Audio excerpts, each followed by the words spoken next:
In this Leader Feeder, we look at how you can get your team members to think more for themselves.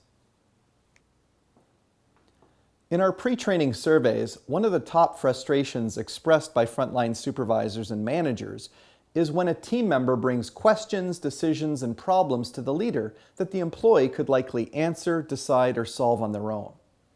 And it is tempting to blame the team member for avoiding accountability. But before we blame them, we need to do some self-reflection to see if we are encouraging this behavior. In the spirit of being helpful, many leaders become the equivalent of a human Pez dispenser. You know, those candy dispensers where the head pops up and a candy comes out. If it becomes easier for the team member to ask the leader the question instead of thinking for themselves, they'll often seek the path of least resistance and keep asking you the questions.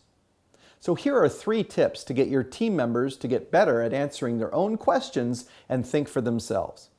Tip number 1, ask questions. When one of your team members asks you a question you think they should answer for themselves, ask, "What do you think would work?" and see if they know the answer. Beware of the husband strategy, that is, doing a job just badly enough not to be asked to do it again. Help your employees get better at answering their own questions. Tip number 2, teach instead of spoon feeding.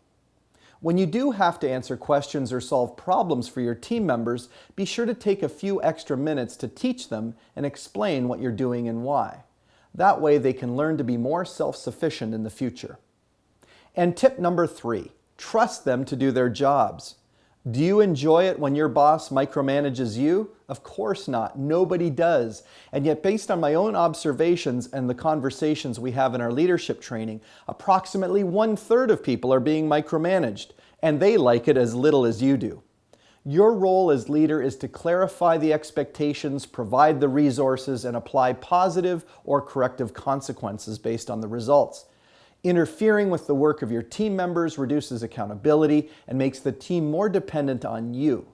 Describe the job you need to get done, the expected output, and trust them to complete the task.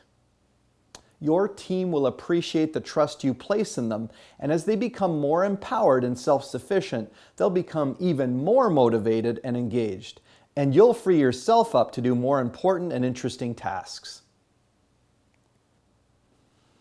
As you get your team to think for themselves, you'll want to continue to invest in your ongoing development, and you can do that by visiting us online at frontlineleadership.com, or why not join with other like-minded leaders on our Facebook page.